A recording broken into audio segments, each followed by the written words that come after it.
you guys, welcome back to my channel for another video. Today we are going to be doing a road trip Q&A.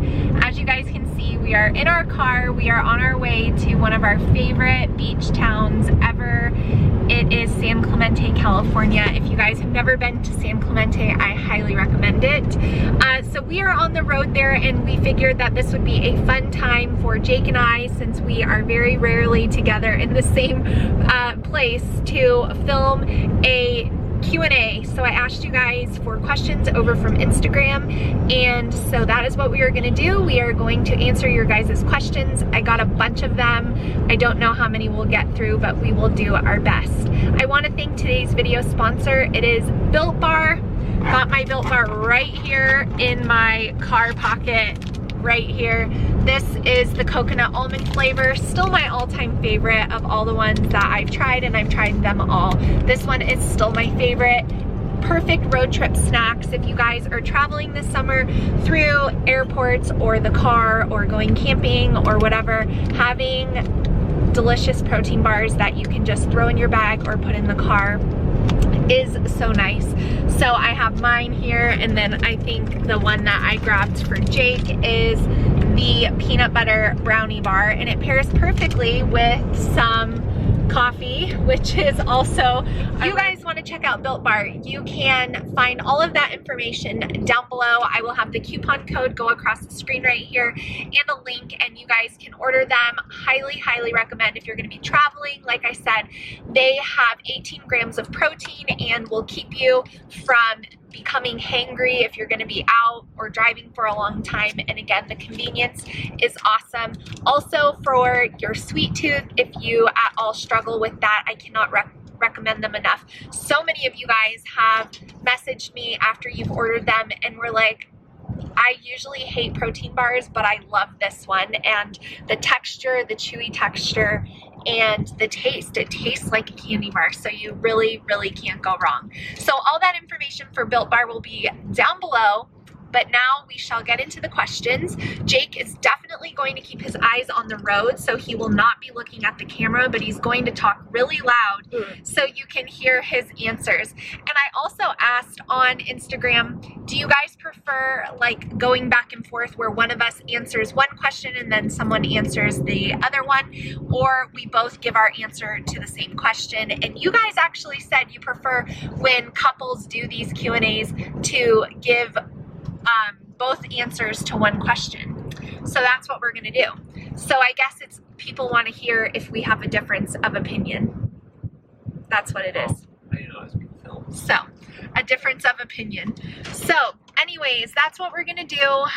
Just answer your guys' questions on the second half of our road trip to the beach. Okay, so I was just looking at the questions because, like I said, I asked for these a few weeks ago. We actually planned to film this Q&A on a road trip we were supposed to leave on last weekend, like our first time taking out the trailer for the summer. We were gonna go to the Flagstaff, Arizona area, and Jake went in to turn on our refrigerator so that way we could have it cool before we left. And the smell of ammonia was so strong that he knew something was wrong right away. So we couldn't leave. So the Q&A got pushed to the following weekend, which I already said, we're going to San Clemente. It's our favorite beach town in California. We absolutely love going to San Clemente. We've been going there for years. It's become a tradition. Last year we didn't go to San Clemente. We actually went to the Oceanside area because of how closed down everything was. We weren't even sure we were gonna make it to the beach last summer. And so once we finally were able to see that we could go to the beach, all the houses in San Clemente were booked. So we thought, well, next best thing, we'll go to the Oceanside area. And we ended up driving over to San Clemente. But all that to be said, I've had these questions for a while, and I just went through them, and we have over 100 questions, so I know we're not gonna get through them all. I haven't looked at them. They're all right here, and we're just gonna share our answers on them. So the children have all of their activities back there. I know someone's gonna say, your kids are so quiet. They're old enough to know that when I'm filming, like, it's my job, and if I ask them to color or read or do something or eat a snack, then then they can be quiet. That's the perks of having older kids. Okay, so let's start right here with the first page. So here's the questions. How do you find time to connect with your hubby daily? I am struggling. Well, Jake, how do you find time to connect with your hubby? I guess this is a question for me. We try to spend time together mostly on his off days because it is very hard to connect on work days. We are going in opposite directions often, so generally our communication on work days for him and me, truly, looks like just talking about the necessities of life, of like, we're gonna have dinner later or this or that. So I do try to communicate with him throughout the day, so that way, but I'm communicating about like practical stuff. I'm not giving like emotional conversations.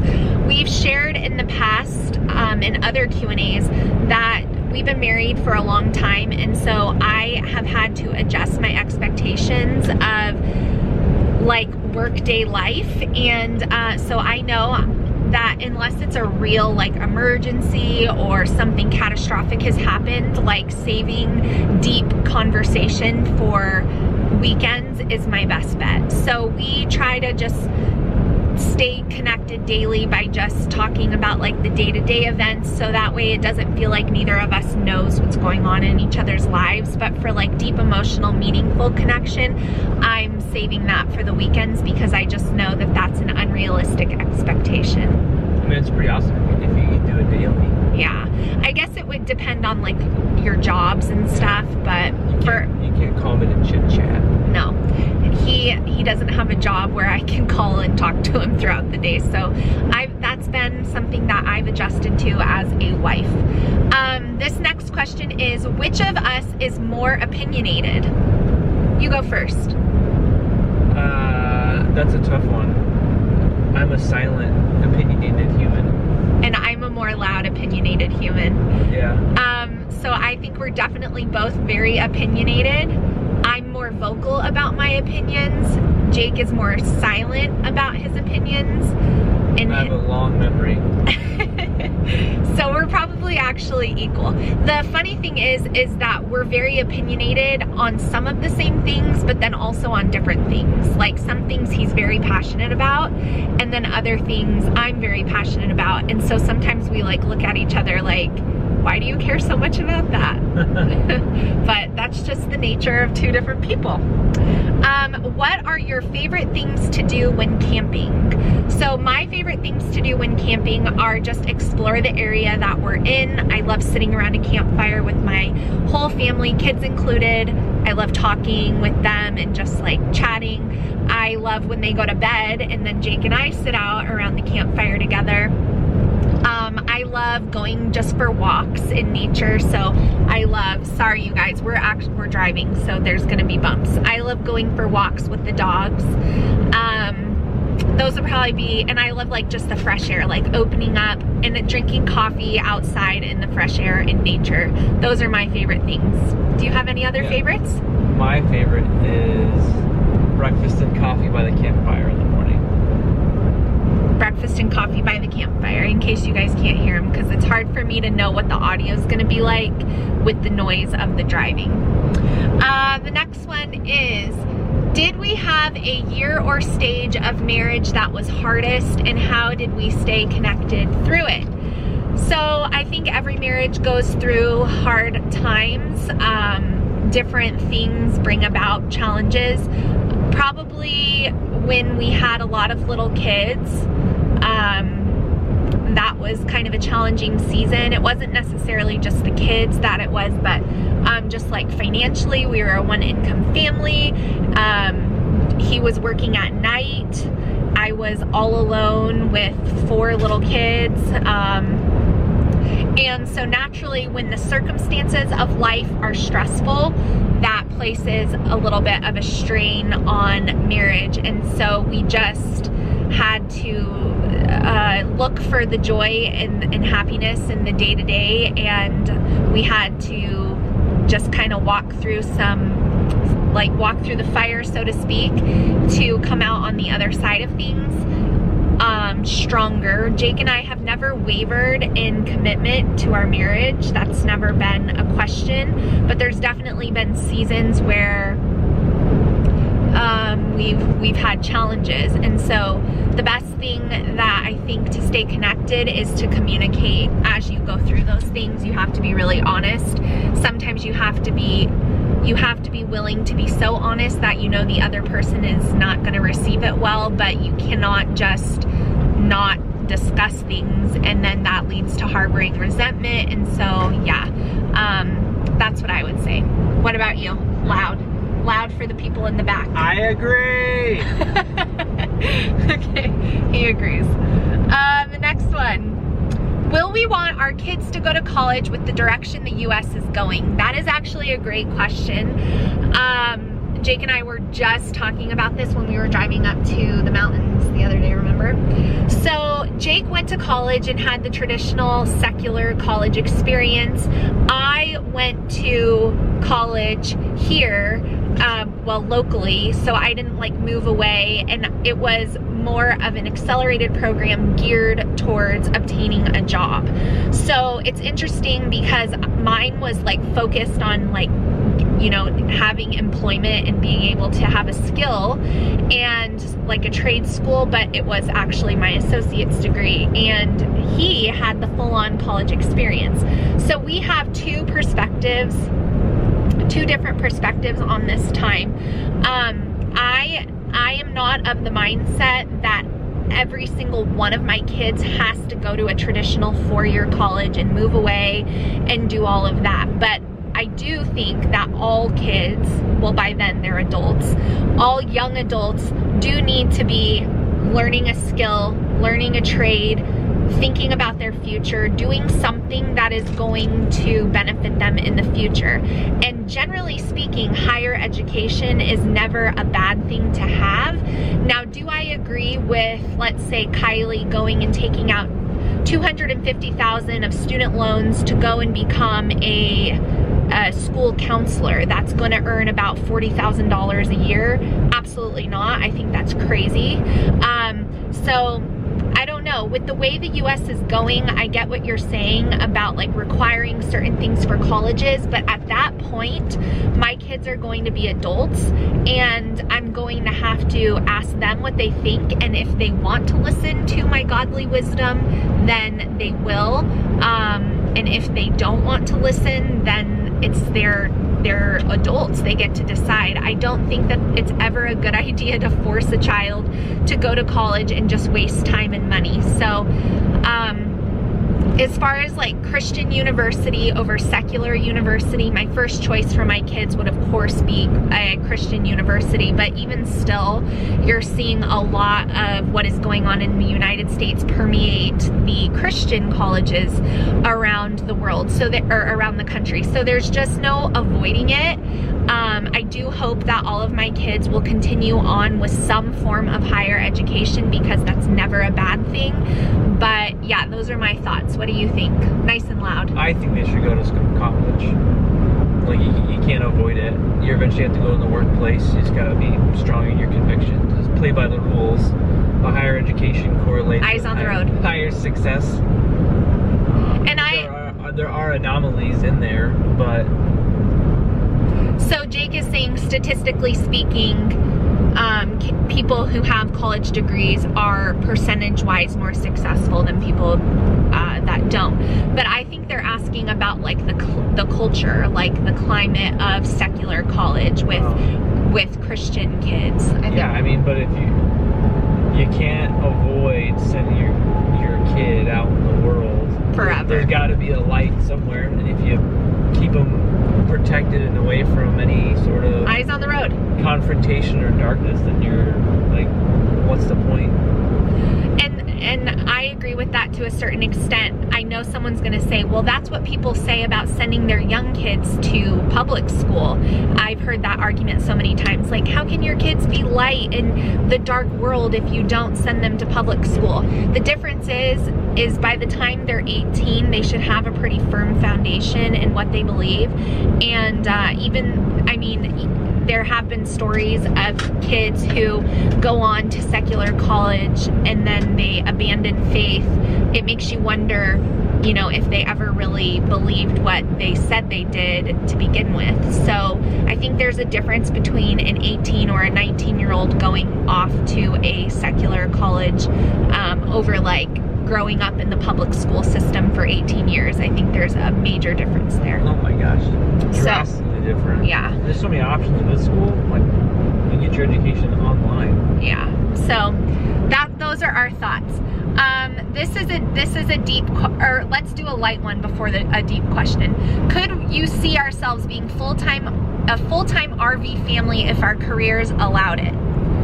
So my answer for this is yes, for a certain amount of time. I would love to be a full-time RV family for like a year or 2 years, but eventually I would want to, I guess, have a home base is what you call it in that world. But I think that experience of traveling would be just invaluable, and getting to like really see our country would be such an amazing experience. So I would love to do that for a set amount of time, not for forever, if our jobs allowed it, which my job allows it, but unfortunately his doesn't. What do you think? Would you ever want to be a full-time RVer? We would need a different RV. Well, yes, but if we had a bigger one. My gut says no, but it probably would be pretty fun. Okay. The next question is, what do you and your husband think about female leaders at home and in the church? Why do you laugh? Keep your eyes on the road. Funny question. Define leader. Like, they talk about female pastors. Yes. What do you think about female pastors? I mean, I never really thought about the question until my man Vody, you know, but I'm not that I mean, like, I can learn from a female leadership position, like. Right, you have female leaders at your work. I work for female bosses, so I'm not opposed to it, but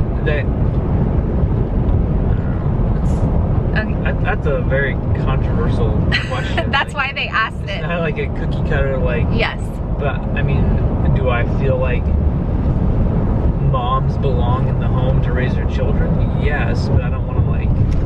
Well, you can say it. That's your opinion. I don't want to hurt anyone's feelings if they. I mean, but some families need 2 incomes. True. You know, so it's like everyone's scenario is different, and women add a different perspective that guys don't think about. You know, typically women are more empathetic and like compassionate in the workplace. But I've also seen it go other ways where it's in scenarios where it's too emotional. You don't need emotion at this point. You just handle business. Right. So scripture talks about this, and so my personal thoughts on this are that a congregation should never have a head pastor that's a female. A lead pastor, the Bible speaks on this pretty clearly, should never be pastored by a woman. And I know in this feminist culture, people get freaked out by that, but I don't view that as like, oh, God, he doesn't like women as much. I view that as like, God knows what he's talking about. And so it doesn't make me feel any less valuable that scripture talks about that. I do think that women for sure 1000% have a place in leadership in the church, over ministry, over discipleship, especially in their own homes, but I think you're asking like in the church world. So I think that there are definitely places for women in the church. I think there's pastoral positions that should absolutely be filled by a woman in the church, but I do think that scripture is pretty clear on talking about like a lead pastor, like a shepherd, over an entire congregation. So those are my thoughts. I would never attend a church where the lead pastor was a woman, but I love all of the women in ministry that serve in various capacities of the body. And then like Jake said, like your most important role being your leadership in your home. And I am not a, what's the word? Like I have like a leader type personality. So God uses those gifts of mine in lots of ways, but I still hold true to the fact that God knows best, and if he gave his instruction on that, then we should heed his instruction. That sounds better coming from you. Yeah. You didn't want to say that? No. But like in the workplace, definitely, like Jake said, like he has many supervisors who are females, and you know, it does present some challenges at times, but overall I think it's the same for honestly, you. Yeah, sometimes it's easier to work with. Yeah. There's no ego. Battle of ego, or who's tougher. Honestly, you can get a lot more accomplished. Like with a woman boss. They tend to be more clean and organized, probably on time. Yeah. Very direct. So this one says, thoughts on LGBTQ. We are going to skip that question. The next one says, would I start The Good and the Beautiful at age 4, and is it a good standalone aside from Bible time? I will just answer this because Jake has no idea about that. Yes, I would absolutely start The Good and the Beautiful at age 4. They are coming out with a new preschool curriculum, like they redid the preschool, and it's going to be even better than it was before, and it's definitely enough as far as a standalone curriculum for a 4-year-old doing Bible time. The next one says, favorite Utah spots besides Zion and Bryce, looking for ideas. So we live in an area called Pine Valley. It's right outside of St. George. Don't let that confuse you and make you think that you are going to be camping in like the red, you know, desert mountains. It's a beautiful, beautiful area, and we go every year. We love it. We also went to a place, and I would recommend having like a high clearance vehicle and possibly 4-wheel drive if you go here. But this is probably one of the most beautiful places we've ever been to in Utah. It was called Anderson Meadow. That was another beautiful campground that a lot of people don't know about, and there were like wild strawberries growing in the fields. We saw hundreds of deer. It was beautiful. Anywhere else? No, I was gonna say Anderson Meadow because it's like untapped. Right. A dirt road to get to the campground. Yeah, it's a rocky dirt road to get up there. Well, but we made it in a minivan. We did make it in a minivan, but it was very scary. It's a 1.5 lane road. So those would be my 2 recommendations. This question is for Jake, and it says, what is my husband's favorite way to be involved in homeschooling? What is his primary role? They're hitting you with the big ones. Keep your eyes on the road. Oh my gosh. My role is minimal, sadly, but I try to stay engaged in what they're doing and supportive when they tell me their scores. Yes. So, whoa, getting very close to my face there. Jake's role in our homeschool is probably just like a support personnel for me, but I don't want to I'm not undervaluing that at all, because if he wasn't the primary provider for our family financially, then I wouldn't be able to homeschool. So like his role is to go to work and make money so that I can stay home and homeschool the kids, and that's his role. And then he's just like a cheerleader and a support person. Anytime I'm doing anything, I will try to include him so that he's aware of what's going on, because I do think with homeschooling families, it is very easy for the dad to check out and just have no idea of what is actually going on. So when I'm doing like parties or tea time or anything like that, or setting up anything for the kids, like I include him on that. And then throughout the, not every day, but probably once a week or something, when we're doing schoolwork, I will send him you know, like a picture of something they're doing, or like the grade that they got on something they did. So I try to keep him like in the know, and then the kids actually do a really good job of that, and that always makes me really happy when he comes home from work and we've done something fun in school that day, or they did something they feel proud of and they want to share it with dad. So that's kind of what we do, but I would say that his primary role in our homeschool is a very important one, and it's the role of being the financial provider so that I can continue to stay home with our kids for how many years now? Landon's whole life. Yeah. Because I did work outside of the home for periods of time when my oldest two were little, and then you guys have seen that I was a personal trainer and I brought my kids to work with me for a period there. But I've basically been a stay-at-home mom with something on the side, whether it be fitness or YouTube or whatever, since Landon, which is my third child, he's turning 11. So for the last 11 years. So that... Well, when my schedule changed, I'm gone during school hours. Right. Which I think most dads are gone during school hours. The next question is beach or mountains? Mountains. Beach. But I love the mountains. It's very hard for me to choose. What is my favorite meal while camping? What's your favorite? Breakfast? Yep. Pancakes, bacon, Yep. Eggs, the whole 9 yards. It works. My favorite meal while camping is coffee. The next one is, what career job would you have chosen if you hadn't chosen your current career or job?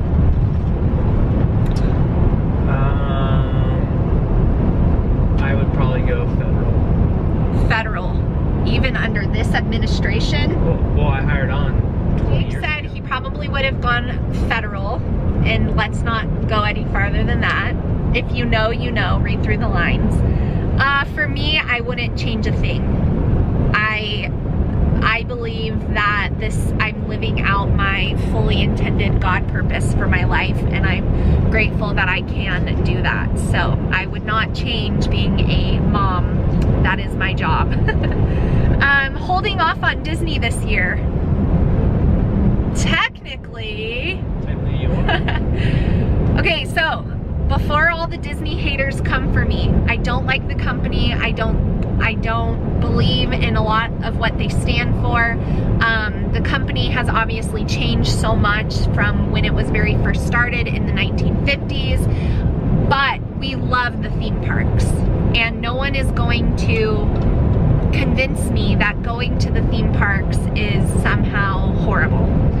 We've made amazing family memories there that if one of us were to die or something horrible happened, like, we would have those memories, and that is what childhood is about, memories. Now, I'm not saying you can't go other places and make memories, but I'm just saying some of our favorite memories are at Disney. Now, we do have a line that if they push it too far, then we're gonna have to change. Like, we're not gonna go to that side of the park if they were to make like a whole land, like a land of sin.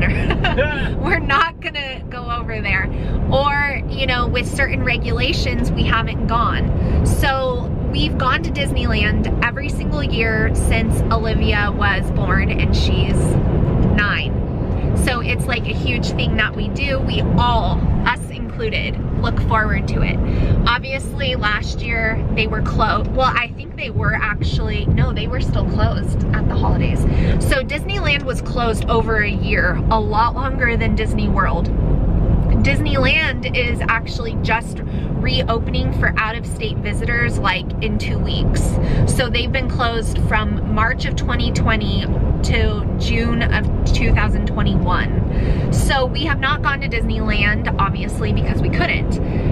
And so last year we actually did book a trip to Disney World with my brother and my sister-in-law, but my sister-in-law was gonna be 32 weeks pregnant with their first baby, and so she just decided that she didn't feel comfortable with that, and so we ended up canceling, and with everything still kind of being very intense, even in Florida, we just decided we didn't really want to go. So this year though, we decided that we didn't want to miss out on a whole nother year, and we felt pretty confident that by the point we're going to go to Florida, not California, that everything should be pretty much back to normal. We went to Disney World for the first time in what year? 2017. And so how lucky are my kids that we're taking them back across the country again. And we're gonna be doing that technically not in 2021, but very close. So I'm technically holding off on Disney this year. Yes, technically, but not really, because we're going in January. So yeah, that's what we think about that. Let's see, how many camping trips do we do in a year? Oh, me? Yeah. As many as we can. 4? Yeah, so when we tent camped, we would try to go about 4 times throughout the summer, because tent camping really closes the window of being able to go. That's part of why we got our trailer. So with having the trailer, we had, because we couldn't go last week, but we went in February to Death Valley. We were going to Flagstaff in June, Colorado, California, Utah. So I would say at least 6 or 7 per year with the trailer, which is a good amount, because when you spend that much money on something, you definitely want to use it. Let's see.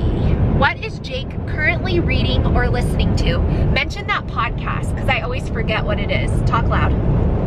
That podcast you like. Yeah, Jocko. Reading Family Shepherds by Vodi Bakum. Yeah. And then I listen daily to Jocko Willink. He's a retired Navy SEAL, like a leadership podcast. What's it called? Jocko Willink? Yeah. But it's a non-Christian podcast, but he has really good stories and reads like military books and stuff. So, what's his podcast called? Like if you type it in. His name. How do you spell Jocko? J-O-C-K-O. J-O-C-K-O? Yeah, Jocko. Okay, so He also has a kid podcast. J-O-C-K-O has a podcast for adults. Like Jake said, it's not a Christian podcast, but it's about history and military stories, and I believe he's from Poland. No, he had a guy from Poland. Oh, he's American. Okay, so anyway. He's really popular though. So, for your husbands. In the dude world, he's very popular. And Vodi Bakum book that his wife bought him. Let's see. Funniest mishaps while traveling in the RV. Oh. Should we tell about the great poop debacle of... Yes. The great poop debacle. Let's just say... Don't ever do a curiosity check. Don't ever do a curiosity check, and make sure your tanks are empty. And if your husband thinks they're empty, I'm just gonna go ahead and say you might want to verify that too. That's all. That's what we'll say about that. Someone says, are you moving to Tennessee, the best state ever?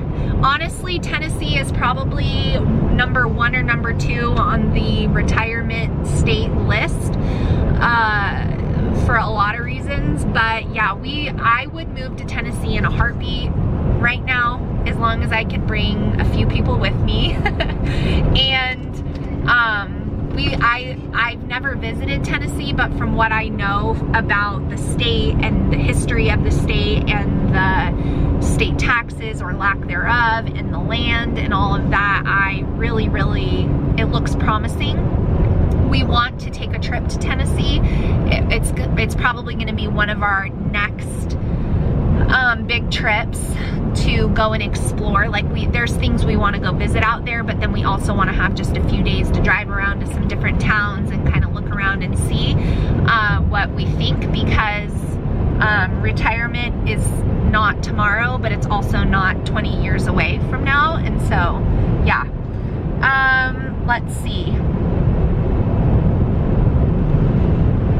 Where are we looking forward to RVing to the most this year or in the future? So where are you looking forward to going to this year? Colorado. Colorado? Yeah. And for the future, I really want to make our way all the way up to Glacier National Park with the trailer. So that'll be like a 3-week road trip. From where we are, like going to Yellowstone, turning off because it's not used to me filming this long. Next question. I'm reading through some of them. Whose idea was it to start homeschooling? Mine. Oh, mine. How did we meet? Shortly. We've answered this before. At a country club gym. At a gym. Were we both always interested in RVing, or did one of us convince the other? Oh, I for sure convinced him. True? It's scary. Jake loves like being out in the outdoors and getting there, but he just was very apprehensive about what RVing requires as far as like fixing things and tire changes on the sides of highways and just that added responsibility. So I understand why he felt like he did. It's just a lot to take on, and it's also kind of scary to not know anything about it, but I reassured him that I would help with all the things I could help with, and I've made good on my word, haven't I? You have. Because I know how to do everything that he knows how to do. For example, like towing. Although I've actually never driven it yet, if there was an emergency, I would know how to hook it up and leave. So yeah, that's important too. Like, don't let all the pressure be on your husband. What is on our do's and don'ts for what we both watch? That's a good question. So on my don't list for watching is I don't like bad language. So I won't watch something if it's got a lot of profanity in it. I also won't watch anything that's very risque. I've got kids in the car, so you know what I'm talking about. I won't watch anything that is like real dark. You know, I know some shows out there that are like fantasy type shows, like it's made up, it's not realistic at all, but it's just very dark. I don't like shows like that. So those are kind of like my 3 things that I definitely won't watch a show if it really has any of those things, which basically leaves me with Disney Junior and not even that anymore. So what about you? We don't really watch that much TV. I know, but if it was on your list. I mean, it has evolved. Yeah, it's changed. Sanctification in that area for sure. Things that we used to watch that we were not convicted on watching, now we are. But I think his list is along the same lines as mine. Yeah, you just get sort of feeling uncomfortable. Like, yeah. Whoa! Let's see. Who wanted more kids in the beginning? Oh, me. Me. I still would have loved to have more kids. I even like, it sounds borderline crazy, so someone's probably gonna come for me in the comments for this, but I would say once or twice every couple of weeks, like when I set out dinner plates, I make 5 kid plates, and I've done that. Like, it's something I don't even realize I'm doing. So I would have loved to have had more kids. I've shared very candidly before that if there was like I don't regret anything in my life, but if I had one choice that I could go back and do over again, it would have been that. but again, I had C-sections, and so there would have been a limit placed on it by that, but I think I probably could have survived one more. Jake only wanted 2 kids at first, but of course he loves all 4 of them now. What's it like to know you weren't wanted? Harsh.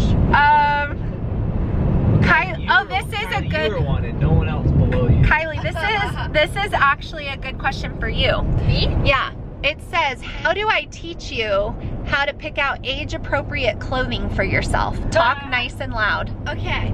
Nothing that shows my belly. Nothing that comes up too high on your legs. No bikinis. But more importantly, why do you think we do that? Well, because as you get older, your body changes, and then, you know, you get some eyes on you. So you need to be aware. Yeah. Do you feel like you're missing out on not being able to wear those things? No. Do you want to wear those things? No. Because that would be a little uncomfortable.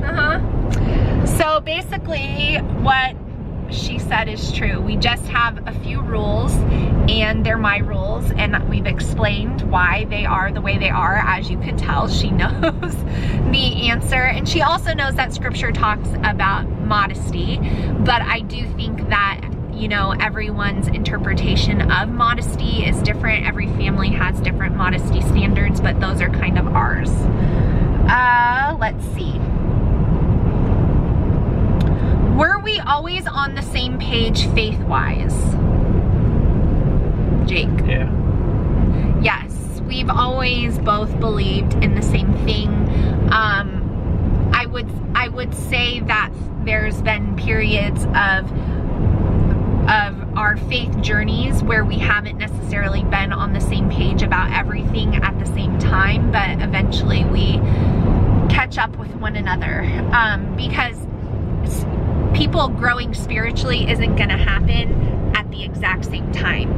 That's just not the way it works. So generally, one person might feel like the Lord is speaking into this area of life, and then it's up to your spouse to hear you on that, or you know, pray about it themselves so that the Lord can speak in that area to them. And so it's not like we're saved at the same time, and we both believed at the same time, and we both agreed on everything at the same time. There's definitely been points and periods where one of us has gone a little before the other on things, but as far as like core beliefs, we have always believed the same things.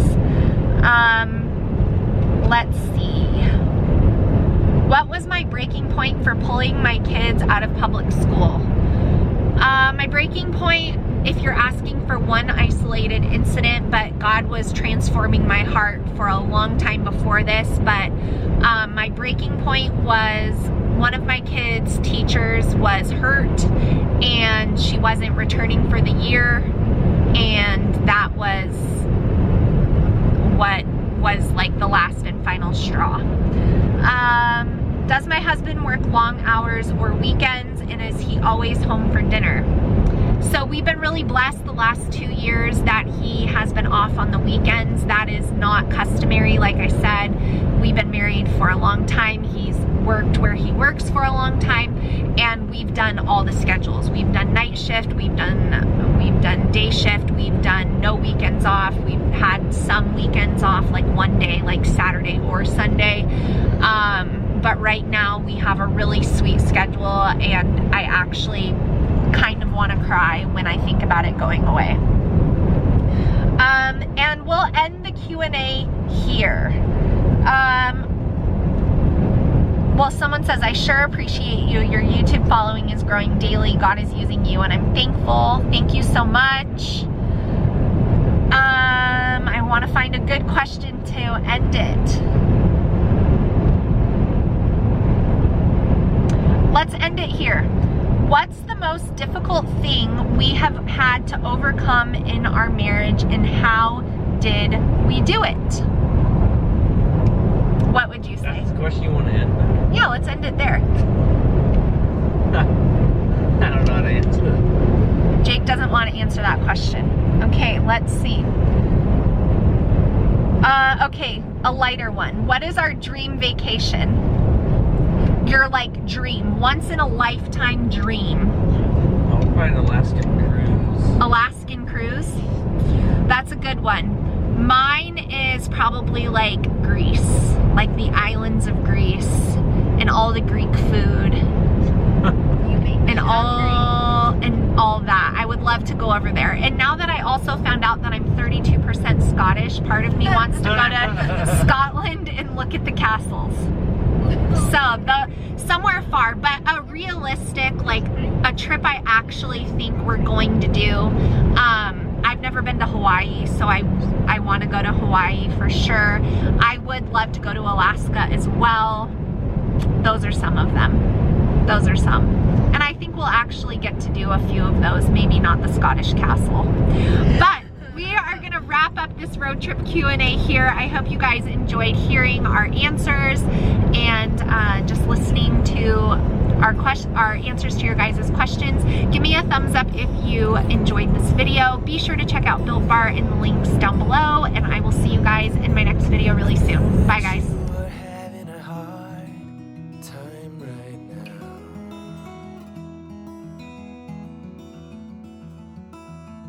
That everything seems to crumble.